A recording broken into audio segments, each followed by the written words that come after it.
పసిబిడ్డ మొదలుకొని పండు ముసలివాని వరకు మందిరానికి వచ్చే ప్రతి బిడ్డ మందిరపు పరిచర్యలో పాలి భాగస్తులు కావాలి.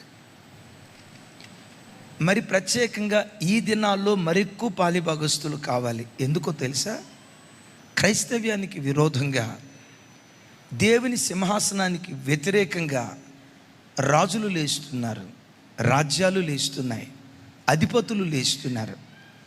ఇలాంటి దినాలలో నిమ్మకు నీరెత్తినట్లుగా నేను, నా కుటుంబం, నా బ్రతుకు గిరిగీసుకొని దేవుని పిల్లలు ఎవరూ బ్రతకూడదు. దేవుడు సంఘాన్ని పోలుస్తూ ఇలా అంటాడు, క్రీస్తు శరీరమనిడి సంఘము అంటాడు. అనండి ఒకసారి. నేనంట ఒకే శరీరంలో అనేక అవయవాలు ఉన్నట్లుగా ఒకే సంఘంలో అనేక మంది విశ్వాసులు ఉన్నారు. సంఘము అంటే ఓ పాస్టర్ ఒక్కటే కాదు, ఓ సేవకురాలు ఒక్కతే కాదు, ఎవరో ఒక దైవజనుడే కాదు, ఒక విశ్వాసే కాదు, అనేక మంది విశ్వాసుల సముదాయమే జీవము గల దేవుని సంఘం. సంఘాన్ని గురించి ఎప్పుడు నేను ఈ నిర్వచనం ఇస్తాను. ఇది చెప్పటానికి నా హృదయం ఉప్పొంగుతూ ఉంటుంది. గుండెలో రాసుకోండి. గురజాడ అప్పారావు గారు ఒక మాట అన్నారు, దేశం అంటే మట్టి కాదోయ్, దేశం అంటే మనుషులోయ్ అన్నాడు కదా. సంఘానికి పరిశుద్ధాత్మ దేవుడు నా ద్వారా ఇచ్చే డెఫినేషన్ ఏంటో తెలుసా? సంఘం అంటే రాతి గోడలు కాదోయ్, రాతి గోడల మీద రాయబడిన రాతలు కాదోయ్, యేసుక్రీస్తు రక్తముతో విమోచించబడిన వ్యక్తుల సముదాయమే జీవము గల దేవుని సంఘం.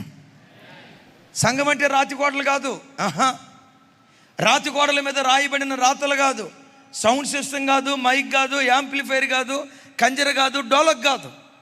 యేసు రక్తముతో విమోచించబడిన వ్యక్తుల సముదాయమే జీవము గల దేవుని సంఘం. ఒకరు చెయ్యి అయితే మరొకరు కాలు, ఒకరు కన్ను అయితే ఇంకొకరు చెవి, ఒకరు చెవి అయితే ఇంకొకరు నాలుక. శరీరంలో ప్రతి అవయవానికి ఒక్కో ప్రత్యేకమైన పని ఉంది. నేను మిమ్మల్ని ఒక మాట అడుగుతా, శరీరపు అవయవాల్లో అసలు ఈ అవయవాలను ఏ ఉపయోగం లేదండి అని చెప్పుకునే అవయవం ఏదైనా ఉందా? ఉంటే మాకు ఇచ్చేయండి, మార్కెట్లో అమ్ముకుంటామండి. ఎవరి దగ్గరైనా అయ్యగారు ఈ కన్ను ఎందుకు వేస్తే అయ్యగారు, 2 ఉన్నాయి కదా, ఒకటి సరిపోదా? 2 కళ్ళు ఉన్నాయి కదా, ఒకటి సరిపోదా? ఒకటి సరిపోతుంది అయ్యగారు, ఒక కన్ను ఇవ్వండి అనండి, ₹1,00,00,000 వస్తాయి తల్లే. 2 కిడ్నీలు ఎందుకు అయ్యగారు, ఒకటి సరిపోద్దులే అయ్యగారు అని అంటే కిడ్నీ ప్రాబ్లంతో బాధపడే వాళ్ళు చాలామంది ఉన్నారు. శరీరపు అవయవాల్లో ప్రతి అవయవానికి ఓ ప్రత్యేకమైన పని ఉంది.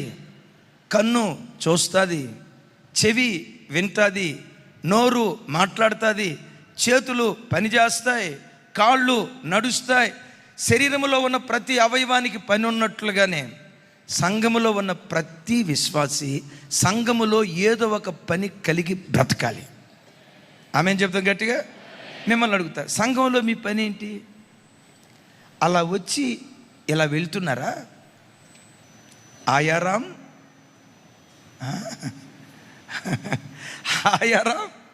గయారాం బ్యాచ్లో ఉన్నారా? కాదు కాదు, అది దైవికమైన క్రమం కాదు.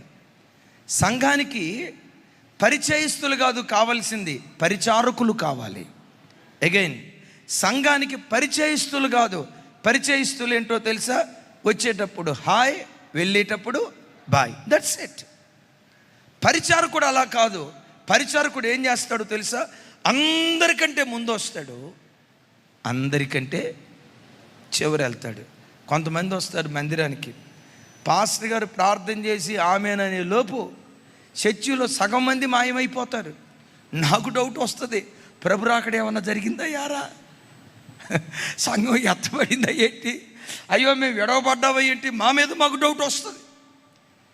ఆమేననే లోపు మరి తెచ్చుకున్న గోంగూర మాంసం ఏమైపోద్ది అనుకుంటారో, వండుకున్న చేపల కూర ఏమైపోద్ది అనుకుంటారో, మనం మార్కెట్కి లేటుకి వెళ్తే చికెన్ అయిపోద్ది అనుకుంటారేమో. ఏమైపోద్ది నాయన, మీ పిల్లలు వెళ్ళినా ఇంకా ఏంటి టెన్షన్ లేదు కదా. సంఘానికి వచ్చే నీకు సంఘంలో ఏదైనా పని ఉందా? పాటలు పాడే గుంపులో ఉన్నావా? వాలంటీర్స్ గుంపులో ఉన్నావా? బాత్రూమ్స్ కడిగే గుంపులో ఉన్నావా? నీ పేద స్థితిలో కూడా దేవుడు, దేవుని పరిచర్యని ప్రతి నెల దేవునికి దశంభాగం ఇస్తున్నావే, నిన్నెట్లా దేవుడు మర్చిపోతాడయ్యా? నిన్నెట్లా దేవుడు మర్చిపోతాడు?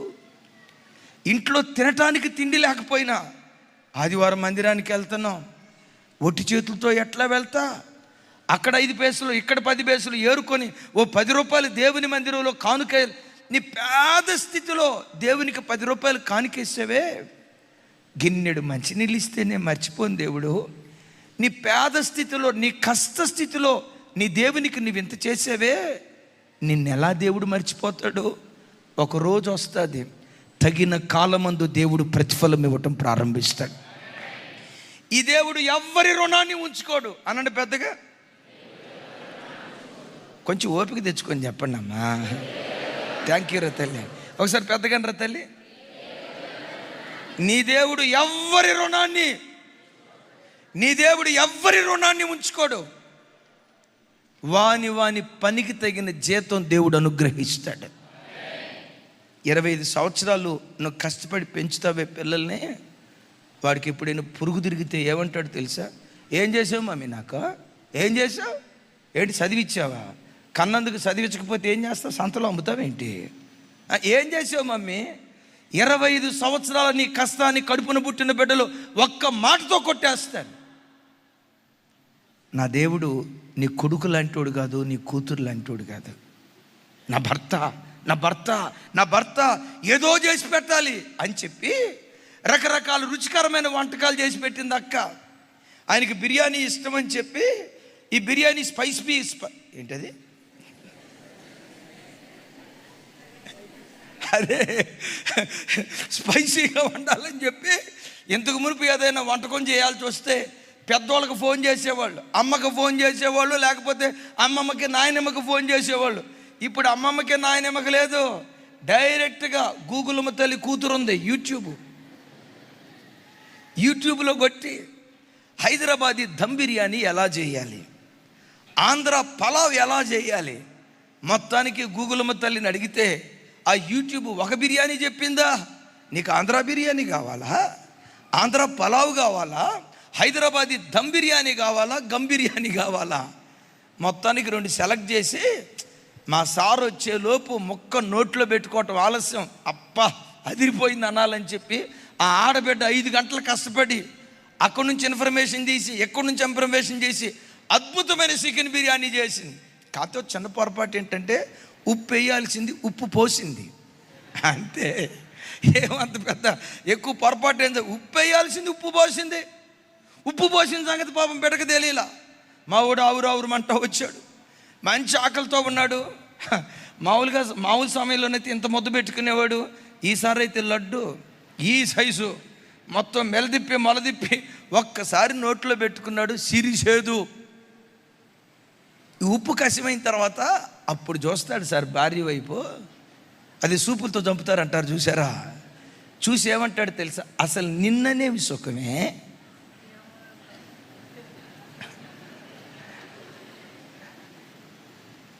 అన్నావు తమ్ముడు, పొరపాటు. వాళ్ళ అమ్మను కదిలిచ్చావంటే నీ కాందాన కదిలిస్తుంది, జాగ్రత్త. కొంచెం తెలివి ఉండాలా. అయినా వంట చేసింది ఈవిడైతే వాళ్ళ అమ్మని అంటాం ఎందుకు? ఏమంటాడో తెలుసా? నిన్ననేవి సుఖమే మీ అమ్మ నానాలా అని ముగింపులో ఒక భారీ డైలాగ్ వాడతాడు. ఏమంటాడో తెలుసా? మహాతల్లి ఏమంటా నా బతుకులో అడుగు పెట్టావు, ఆరిపోయింది దీపం. అంతకు మునిపేదో ఎలిగినట్టు ఎలిగింది లేదు. చూసారా? భార్య 5 గంటల కష్టం ఒక్క మాటతో భర్త కొట్టేస్తాడు. నేను నమ్మిన నా దేవుడు ఎవరో తెలుసా? నువ్వు రక్షించబడిన నాట నుండి ఎన్నిసార్లు మందిరంలో చీపిరి కట్ట పట్టుకున్నావో ఆ లెక్క దేవుని దగ్గర ఉంది. నీ వేసిన చిల్లర పైసలు మొదలుకొని ₹1,00,000 కానుక వరకు రక్షించబడిన నాట నుండి ఎంత ఇచ్చావో, ఎప్పుడు ఇచ్చావో, ఏ సందర్భాల్లో ఇచ్చావో ప్రతి దానికి దేవుని దగ్గర లెక్క ఉంది. ఉపవాస ప్రార్థనలకు వచ్చి కన్నీరు గార్చేవే, ఏడ్చేవే, అమ్మా ఎన్ని రోజులు ఉపవాసం ఉన్నావురా రక్షించబడిన తర్వాత? నిన్ను అడిగితే ఉపవాసం అయితే ఉన్నాను కానీ లెక్క నాకు తెలియదయ్యా అంటారు. వాటి లెక్క కూడా నీ దేవుని దగ్గర ఉంది. అమ్మ, ఏడుస్తూ ప్రార్థన చేసే వరం ఉంది కదా నీకు, ఎన్ని కన్నీటి చుక్కలు దేవుని సన్నిధిలో కార్చేవమ్మా అని ఒకవేళ నిన్ను అడిగితే, ఏడ్చింది గుర్తుగానయ్యా, కన్నీటి చుక్కలు లెక్క ఉండదు కదయ్యా. నీ దేవుని దగ్గరికి వెళ్తే నువ్వు కాచిన ప్రతి కన్నీటి చుక్క లెక్క దేవుని దగ్గర ఉంది. కలవరపడకండి, దిగులు పడకండి. నా దేవుడు నాకు అన్యాయం చేశాడు, నా దేవుడు నన్ను మర్చిపోయాడు, నా దేవుడు నా పిల్లల్ని పట్టించుకోవట్లేదు, నా దేవుడు నన్ను చిన్నచూపు చూశాడు, నా దేవునికి నా మీద ప్రేమ లేదు, నా భక్తి అంతా ఏమైపోయిందో కృంగిన హృదయంతో ఉండకండి. ఒక రోజు వస్తుంది, పంట కోసే దినాలు దేవుడు నిశ్చయంగా నీ బ్రతుకులో అనుగ్రహించునుగాక. భక్తుడు అంటాడు, అందరూ చూడండి, అన్నిటికీ కుదురుబాటు కాలం ఒకటి వస్తుంది అంటాడు. అనండి ఆ మాట. నీ పిల్లల జీవితం కుదురుబాటు అయ్యే ఒక కాలం దేవుడు నిర్ణయించాడు. నీ బిడ్డల వివాహం కుదురుబాటు కాలం అయ్యే ఒక దినం దేవుడు నిర్ణయించాడు. ఉద్యోగం ఒక సమస్యగా అయిపోయిందా? కుటుంబ పోషణ ఒక సమస్యగా అయిపోయిందా? పిల్లల పెంపకం ఒక సమస్యగా అయిపోయిందా? ఆర్థిక విషయాలు ఒక సమస్యగా అయిపోయాయా? భార్యాభర్తల మధ్యలో సంబంధాలు సమస్యగా అయిపోయాయా? ఒక్క మాట, కొంచెం కాలం ఓపిక పట్టు, అన్నిటినీ నీ దేవుడు చక్కదిద్దునుగాక. పెద్దగా చెప్దాం ఆమేన్. అయితే ఇన్ని కార్యాలు దేవుడు చేయాలంటే చర్చికి వచ్చే ఏ వ్యక్తి కూడా పరిచయస్తుడుగా ఉండొద్దు అనండి. మరి ఎలా ఉండాలి? ఏదో ఒక పనిలో, ఎడిటింగ్ పనిలోనా, టెలిఫోన్స్ చేసే పనిలోనా, ఊడ్చే పనిలోనా పని కలిగి ఉండు. నువ్వు చేసిన ప్రతి దానికి నా దేవుడు ప్రతిఫలం ఇవ్వటం ప్రారంభిస్తాడు. ఫిలిప్పీ సంఘంలో 5 రకాల వ్యక్తులు ఉన్నారు. నంబర్ 1 ఒక్కరు, నంబర్ 2 ఇద్దరు, నంబర్ 3 కొందరు, నంబర్ 4 అనేకులు, నంబర్ 5 అందరూ. అనండి ఒకసారి. చివరికి వచ్చేసారు. మొదటి 4 ఏం చేస్తారు? మొదటిది ఒక్కరు, రెండవది, మూడవది, ముగ్గురు అనేరు కాక కొందరు, నాలుగవది అనేకులు, ఐదవది అందరూ. ఈ 5 కేటల వ్యక్తులు ఉన్నారు. వాక్యం బోధించే నేను, వాక్యం వింటున్న మీరు, మనం ఏ గుంపులో ఉన్నామో ఆలోచించుదాం. ఒక్కరు అపోస్తులైన పౌలు వారు, ఆ ఒక్కరు తిమోతి, ఆ ఒక్కరు ఎపఫ్రోదితు. వాళ్ళను గూర్చి గత వారం చెప్పాను, ఇక వాళ్ళ గురించి నేను చెప్పలేను, సమయం అయిపోయింది కనుక. ఈరోజు సెకండ్ సెషన్లో ఇద్దరి గూర్చి చెప్పాను. వాళ్ళిద్దరు ఎవరయ్యంటే ఇవోదియా, సుంటుకే. ఇవోదియా, సుంటుకే ఎవరయ్యంటే ఫిలిప్పీ ప్రాంతంలో సంఘం స్థాపించబడినప్పుడు పౌలుతో కలిసి సహపరిచారకులుగా పరిచర్యలో సహకరించిన వాళ్ళు. అంత గొప్పగా సహకరించిన ఈ కుటుంబం ఇప్పుడు ఏమైపోయిందో తెలుసా? యునికే సుంటికే మధ్య నువ్వు గొప్ప నేను గొప్ప వివాదం వచ్చేసి ఏ సంఘాన్ని వాళ్ళ చేతులతో కట్టారో ఆ సంఘానికి వాళ్ళు సమస్యగా మారిపోయారు. వీళ్ళ ప్రారంభం బాగుంది కానీ ముగింపు బాగాల. సెకండ్ సెషన్లో అద్భుతమైన వర్తమానం. అమ్మా, బైబిల్ చరిత్రలో ఆదికాండం నుంచి ప్రకటన గ్రంథం వరకు ఒక 100 క్యారెక్టర్స్ మనం తీస్తే ఈ 100 క్యారెక్టర్స్లో వాళ్ళ ప్రారంభం చాలా ఘనంగా ఉంది. 100 మందిది. బాధాకరం ఏంటో తెలుసా? ఆ 100 మందిలో 73% ప్రజల ముగింపు ఘోరంగా ఉంది. జస్ట్ 27% ప్రజల ముగింపే ఘనంగా ఉంది. మీ అందరితో చెప్తున్నా, మీ ఆత్మీయ జీవితం ప్రారంభించేటప్పుడు ఎంత ఘనంగా ప్రారంభించారో మీ ముగింపు అంతకంటే ఘనంగా ఉండునుగాక. ప్రసంగి గ్రంథకర్త అంటాడు కదా, కార్యారంభము కంటే సొలొమోను కార్యారంభం అద్భుతం. దావీదు కూడా అంత భాగ్యం దొరకలా. సొలొమోను మోకరించి ప్రార్థన చేస్తే సాక్షాత్తు దేవుడే ప్రత్యక్షమై, నా కుమారుడా సొలొమోనా, నీకేం కావాలో కోరుకొని దేవుడు ముఖాముఖిగా మాట్లాడాడు. దావీదుకు దొరకని భాగ్యం, మందిరం కట్టాలనుకున్నాడు. సొలొమోను తన స్వహస్తాలతో మందిరాన్ని కట్టాడు. అంతటి జ్ఞాని అతని పూర్వపు రాజుల్లోనైనా అతని తర్వాత రాజులోని అంత గొప్ప కృప పొందినవాడు.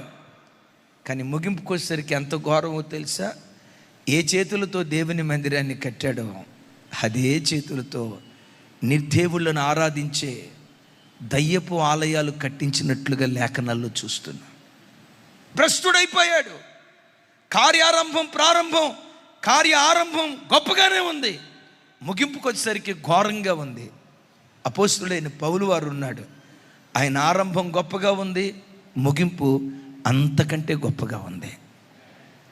ఒక చిన్న ప్రశ్న అడిగి నేను ఇప్పుడు వాక్యంలోకి వెళ్తాను. చెల్లి నా వైపు చూడు, తమ్ముడు, అయ్యా, అమ్మ, నువ్వు రక్షణ పొందిన ప్రారంభ దినాల్లో నీకేసయ్య అంటే బాగా పిచ్చి కదా, మందిరం అంటే పరిగెత్తేదానివి కదా, ప్రార్థన చేయటం అంటే నీకు బాగా ఇష్టం కదా, రోజుకొచ్చి 1 గంట 2 గంటలు 3 గంటలు మోకరించిన స్థలంలో నుంచి నువ్వు లేచేదానివి కాదు కదా, బైబిల్ చదవటం ప్రారంభిస్తే 3 అధ్యాయాలు 4 అధ్యాయాలు అన్నం మర్చిపోయి ఆకలి మర్చిపోయి వాక్యం చదివేదానివి, ప్రార్థన చేసేదానివి కదా. ఓ చిన్న ప్రశ్న అడుగుతా, ఆనాటి భక్తి ఈనాడు నీకుందా? ఆనాటి దైవాసక్తి ఈనాడు నీకుందా? ఆనాడు దేవుని నువ్వు ప్రేమించిన విధానం ఈనాడు ఆ రీతిగా నువ్వు ప్రేమించగలుగుతున్నావా? భక్తి సన్నగిల్లిపోయిందా? ఆసక్తి సన్నగిల్లిపోయిందా? ఈరోజు ఒక మాట అడుగు, దేవా, నేను నానాటికి బలాభివృద్ధి పొందే కృప నాకు దయచేయి నాయన. నా బలం రోజు రోజుకు అధికం కావాలి. నిన్నటి బలం కంటే ఈనాటి బలం, ఈనాటి బలం కంటే రేపటి బలం అధికమయ్యే కృప దయచేయి. అట్టి కృప దేవుడు మనందరికీ దయచేయును గాక. ఈ ఫిలిప్పీ సంఘంలో 3వది కొందరు ఎలా ఉన్నారో పౌలు గారు చెప్తాడు. చూడండి ఆ మాట. ఫిలిప్పీలకు రాసిన పత్రిక 1వ అధ్యాయం 15వ వచనం నుంచి 18వ వచనం వరకు నేను చదువుతాను. నాతో కలిసి అందరూ చెప్పడానికి ప్రయత్నం చేయండి. నేను త్వరగా సాధ్యమైనంత వరకు ముగించడానికి ప్రయత్నం చేస్తాను. అందరూ నాతో కలిసి ఆ మాటలు తెరిచి ధ్యానించడానికి ప్రయత్నం చేయండి, ఎవరు మౌనంగా ఉండక. 1వ అధ్యాయం 15వ వచనం నాతో కలిసి చెప్పండి. కొందరు అసూయ చేతను, కలహబుద్ధి చేతను, మరికొందరు మంచి బుద్ధి చేతను క్రీస్తును ప్రకటించుచున్నారు. నా వైపు చూడండి. కొందరు అనే మాట చదివాం కదా.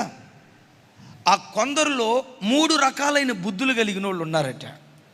ఒకళ్ళేమో అసూయ బుద్ధి కలిగిన వాళ్ళు, రెండవదేమో కలహ బుద్ధి కలిగిన వాళ్ళు, 3వ గుంపు ఉంది మంచి బుద్ధి కలిగిన వాళ్ళు. ఏ బుద్ధి? కొందరు అసూయ బుద్ధి ఉందట, కొందరికి కలహ బుద్ధి ఉందట, మరికొందరు మంచి బుద్ధితో ఉన్నారట. ప్రతి బిడ్డ, దేవుని దగ్గరికి వచ్చిన ప్రతి బిడ్డ దేవుని దగ్గర బుద్ధిని సంపాదించుకోవాలి, మంచి బుద్ధిని సంపాదించుకోవాలి. సామెతల గ్రంథంలో ఒక చోట ఏమని రాసిందంటే, నీ ఆస్తి అంతా ఇచ్చి జ్ఞానమా అక్క, నువ్వు కొత్త బైబిల్ రాయకక్క, జ్ఞానమే లేదు, నీ ఆస్తి అంతా ఇచ్చి బుద్ధిని సంపాదించుకో అని రాసి ఉంది. ఏం సంపాదించుకోమని అంది రాసి ఉంది? నేను మిమ్మల్ని అడుగుతా, ధనం గొప్పదా, గుణం గొప్పదా? అబద్ధం ఆడకుండా చెప్పండి. ఇంకోసారి పెద్దగా చెప్పండి. ధనం గొప్పదా, గుణం గొప్పదా? గుణం గొప్పదా అన్నారు కదా. మరి మీ పిల్లల కొరకు ప్రార్థన చేసేటప్పుడు ధనం కావాలని ప్రార్థన చేశారా? గుణం? అబద్ధం ఆడొద్దు, వినండి, అబద్ధం ఆడకుండా చెప్పండి. డబ్బు కోసం మంచి ఉద్యోగం కావాలి, మంచి వ్యాపారం కావాలి, చదువుల్లో ఉన్నతంగా రాణించాలి అని ఎక్కువ ప్రార్థన చేశారా? బుద్ధి కొరకు ప్రార్థన చేశారా? అబద్ధం ఆడొద్దు.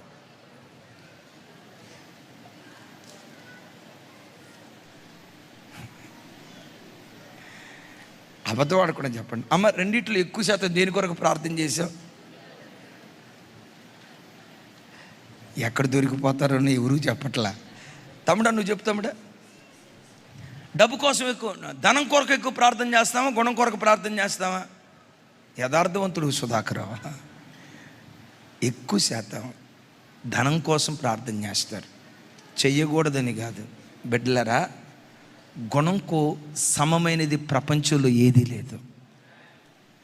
పిల్లలకు చిన్నతనం నుంచి వీడికి సుబుద్ధి దయచేయ్యా, మంచి బుద్ధి దయచేయ్యా, బుద్ధి కొరకు ప్రార్థించాలి. హోషేయ గ్రంథంలో రాసి ఉంటుంది, బుద్ధి లేనివాడు వృద్ధిలోకి రాడు అనండి. ఇంకోసారి అనండి. బుద్ధి లేనివాడు వృద్ధిలోకి రాడు. మరి బుద్ధి కలిగినోడు, బుద్ధి ఎవడిలో ఉంటుందో వాడు అంతకంతకు వృద్ధి పొందుతాడు. అరే, చెరపట్టబడిన బానిస పిల్లోడిగా వెళ్ళాడు దానియేలు. బైబిల్ ఏమని రాసిందో తెలుసా? 127 సంవత్సరాలను ఏలే ప్రధానమంత్రిగా మార్చబడ్డాడు. ఎందుకో చెప్పమంటారా? బైబిల్లో రాయబడిన ఓ చక్కటి మాట, ఈ దానియేలు అతి శ్రేష్టమైన బుద్ధి గలవాడై అని రాసింది. ఏమని రాసింది చెప్పండి? అతనిలో ఉన్న ఆ అతి శ్రేష్టమైన బుద్ధే చెరపట్టబడిన బానిస పిల్లోడిని, ఒక్క మాటలో చెప్పాలంటే నా వైపు చూడాలి, దాసుడు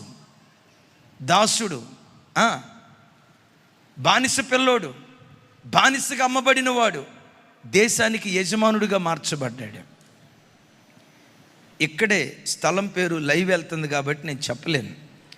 నేను ఒకసారి ఆర్టీసీ క్రాస్ రోడ్ ప్రాంతానికి వెళ్ళినప్పుడు ఆ ఇంట్లో ప్రార్థన అయిన తర్వాత, అయ్యా ఈ ప్రాంతంలో పెద్ద కట్టెల దుకాణం ఒక ఆయన ఉన్నాడు, ప్రపంచంలో ఎక్కడెక్కడున్న టేకు అంతా తీసుకొచ్చి అమ్ముతాడు, ఒక్కగా నాకు కొడుకయ్యా క్యాన్సర్ వ్యాధితో బాధపడుతున్నాడు, ఎప్పుడైనా పాస్టర్ గారు వస్తే ఇంటికి తీసుకొచ్చి ప్రార్థన చేయించమన్నాడు, వెళ్దామయ్యా అని అడిగారు.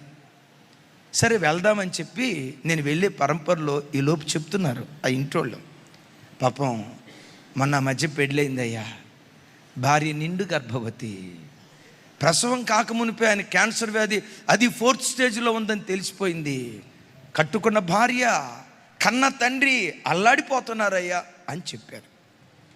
నేను ఆ ఇంటికి వెళ్ళా. బహుశా 60-65 సంవత్సరాల వయసు ఉంటుందేమో, 60 సంవత్సరాల లోపు.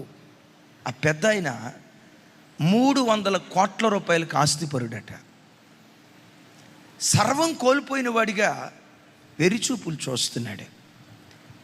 అయ్యా ప్రార్థన చేస్తా బాబుకు అని అంటే కంటి నిండా నీళ్లు పెట్టుకొని తను ఒక మాట అన్నాడు, ఎప్పటికది నాకు గుర్తు. ఈ మాటని దరిదాపుగా 12 సంవత్సరాలు అవుతుందో. ఏమన్నాడు తెలుసా? నా కొడుకు కోసం ధనం సంపాదించి పెడుతున్నానని పొంగిపోయాను, కానీ వీడికి గుణం సంపాదించి పెట్టలేకపోయానయ్యా. సరి అయిన గుణమే నా బిడ్డకు నేను నేర్పగలిగితే ఈరోజు నాకు ఈ బాధ వచ్చేది కాదయ్యా. నేను అడక్కమునిపే చెప్తున్నాడు, 15వ సంవత్సరం నుండి వీడి గుటక అలవాటు అయిపోయింది, 17వ సంవత్సరం నుంచి స్మోకింగ్ అలవాటు అయిపోయింది, 20వ సంవత్సరానికి వచ్చేసరికి ఈ దురలవాటు ఉంది, ఈ దురలవాటు లేదు అనుకోవటానికి వీలు లేకుండా సకల విధాలైన దుర్గుణాలు వీళ్ళలోకి వచ్చాయ్యా. నేను అనుకున్నా లైఫ్ ఎంజాయ్ చేయని, వాడికి కావలసినంత డబ్బు ఉంది, వాడికి కావలసినంత ధనం ఉంది, లైఫ్ ఎంజాయ్ చేయని అని అనుకుంటూ వచ్చానయ్యా. ఎందుకు అనుకున్నాను తెలుసా? నా కొడుక్కి కావలసినంత ధనం సంపాదించి పెట్టా. ఇప్పుడు అర్థమైందయ్యా, గుణం ముందు ధనం ఎందుకు పనికిరాదని. వాడు తాగి క్యాన్సర్ 4th స్టేజ్కి వచ్చిందయ్యా. నేడో రేపో చనిపోబోతున్నాడు. ఎన్టీఆర్ క్యాన్సర్ హాస్పిటల్కి వెళ్ళాను, బసవతారక ఆ హాస్పిటల్కి వెళ్ళాను. అయ్యా కోట్ల రూపాయలు ఖర్చు పెడతా, ఒకవేళ ఇక్కడ కాకపోతే అమెరికా తీసుకెళ్తా, ఆస్ట్రేలియా తీసుకెళ్తా. డాక్టర్లు అన్నారు, అమెరికా కాదు, ఆస్ట్రేలియా కాదు, ప్రపంచంలో ఎక్కడికి తీసుకెళ్ళినా ఈ బిడ్డ బాగుపడ్డు, చెయ్యి దాటిపోయింది. రోజులు మనిషి ఏం తినాలనుకుంటాడు కడుపు నిండా పెట్టండి, ఏం తాగాలనుకుంటా ఇచ్చేయండి అని డాక్టర్లు చెప్తే ఈ మాటిని సావు బ్రతుకుల మధ్యలో కూడా నాకు ముందు తీసుకురండి, నా గుట్కా తీసుకురండి, ఆ పరిస్థితిలో కూడా. అందుకని అమ్మా అయ్యా మీ అందరితో చెప్తున్నాను, పిల్లల్ని ప్రతి క్షణం గమనించండి. నేను చదివిస్తున్నాను, కార్పొరేట్ స్కూల్లో జాయిన్ చేశాను, రేపు కార్పొరేట్ కాలేజీలో చదువుతాడు. ఈ ప్రవాహంలో కొట్టుకొని పోకండి. వాడి బుద్ధి ఎలా ఉంది, వాడి మనస్తత్వం ఎలా ఉంది, పెద్దలకు లోబడేటట్లుగా ఉందా, తల్లిదండ్రులను గౌరవించేటట్లుగా ఉందా, వాడు ఏమైనా అహంకారంతో ఉంటున్నాడా, తిరస్కారంగా మాట్లాడుతున్నాడా? చిన్నతనం నుంచి అది వాడిని గమనిస్తూ సుబుద్ధి మీరు నేర్పితే ఆ సుబుద్ధే తల్లిదండ్రులుగా నీ పిల్లలకు నువ్వు ఇవ్వగలిగే కోట్ల రూపాయల ఆస్తి. పెద్దగా చెప్పండి. అదే నీ పిల్లలకు నీవు ఇవ్వగలిగే కోట్ల రూపాయల ఆస్తి. కొందరు అసూయ బుద్ధితో ఉన్నారట.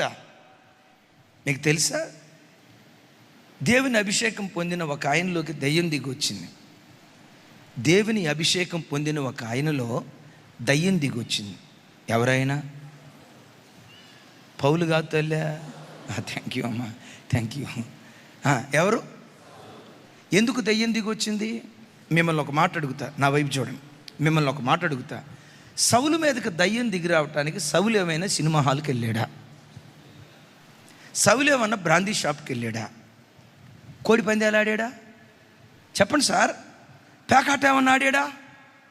బార్ షాప్కి ఏమైనా వెళ్ళాడా? బీర్ ఏమన్నా తాగాడా? ఎక్కడైనా ఏ స్త్రీతోనైనా అపవిత్రంగా ప్రవర్తించాడా? లేదే. మరి ఎందుకు దయ్యం దిగి వచ్చింది?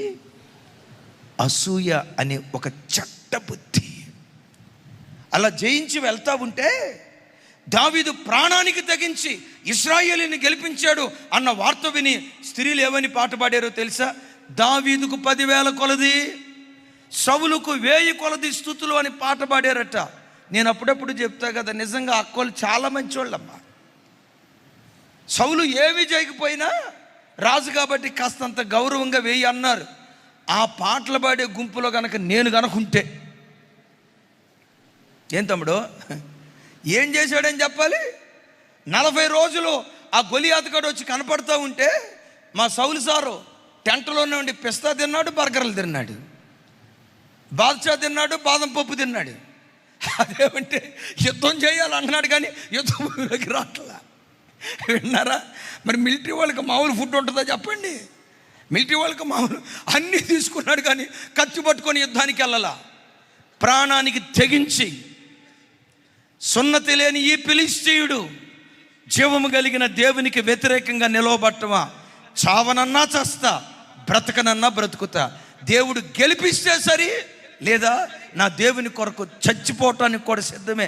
యుద్ధ భూమిలో అడుగుపెట్టి చావుకు తెగించి ప్రాణమొడ్డి ఇశ్రాయేలీయులను గెలిపించాడు. గట్టిగా చెప్తాం ఆమేన్. ఇది ఈ తల్లులకు తెలిసింది. ప్రాణానికి తెగించి పోరాడాడురా అని చెప్పి వాళ్ళు ఎంత మంచోళ్ళో చూడండి. దావీదుకు 10,000 కొలది, పెద్దగా చెప్పాలా? సౌలు చేసిన పనికి ఒకవేళ ఆ పాటలు పాడే బ్యాచ్లో మీరుంటే కనీసం ఆ 1000 అన్నా మీరు ఇచ్చి ఉండేవాళ్ళ. మీరు ఇస్తారేమో నాకు తెలియదు కానీ నేను మాత్రం ఇచ్చేవాడిని కాదు. సరే 1000 అన్నారు కదా, ఏంటి దావీదుకి 10,000, నాకు విషపు చూపు నిలిపాడట. బైబిల్లో గుండెలు బ్రద్దలు చేసే మాట ఏంటో తెలుసా? నాట నుండి సౌలు మీదకి దురాత్మ బలముగా దిగొచ్చిందట. బలముగా దిగొచ్చిందట. ఎవరు దిగొచ్చారు? దురాత్మ ఒకటి సౌలు మీదకి బలంగా దిగొచ్చిందట. సంఘంలో ఎప్పుడు అమ్మా ఎవరైనా పాటలు పాడుతూ ఉంటే సంతోషించాలి, ఎవరైనా సాక్ష్యం చెప్తూ ఉంటే సంతోషించాలి, ఎవరైనా వాయిద్యాలు వాయిస్తూ ఉంటే సంతోషించాలి. ఆనందంగా మనం పాలిభాగస్తులం కావాలి. కానీ బోతద్దం పెట్టి వెతికిన ఇంత అసూయ కూడా మనలో కనపడకూడదు. ఇంతకు పాట పాడే వ్యక్తి ఎవరు? మన శరీరములో సాటి, కొంచెం పెద్దగా చెప్పాలి, క్రీస్తు శరీరం అనేది సంఘంలో సాటి అవయవం. సహజంగా ఈ అవయవాలకు ఉండే గుణం ఏంటంటే, ఇప్పుడు ఎవరైనా బాగా పాట పాడారు అనుకోండి, ఒక మాట బాగా పాట పాడారు అనుకోండి, పాట పాడిన ఆయన వైపు చూసి లేకపోతే ఆ తల్లి వైపు చూసి, రే తల్లి నీ గొంతు చాలా బాగుందిరా, ఎంత బాగుందంటే అంత బాగుంది, మధురంగా ఉంది నీ కంఠం, చాలా స్వీట్గా ఉంది నీ స్వరం అని కంఠాన్ని పొగిడాం అనుకోండి, మనిషి శరీరం అంతా ఏమైపోతుంది చెప్పండి? ఏం బ్రదరు, శరీరం అంతా ఏమైపోద్ది? పొగిడింది దేన్ని? కంఠం ఒక్కదాన్ని పొగిడితే ముక్కు నేను బాగా లేదా అంటే నేను అందంగా లేనా, నా రూపం బాగా లేదా అని అసూయ పడదు. శరీరములో ఒక్క అవయవం ఘనపరచబడితే ఆ ఘనతలో అవయవాలన్నీ పాలిభాగస్తులు అవుతాయి. సంఘం ఆ స్థాయికి ఎదగాలి. చప్పటి కొడుతూ స్తోత్రాలు చెప్తారు.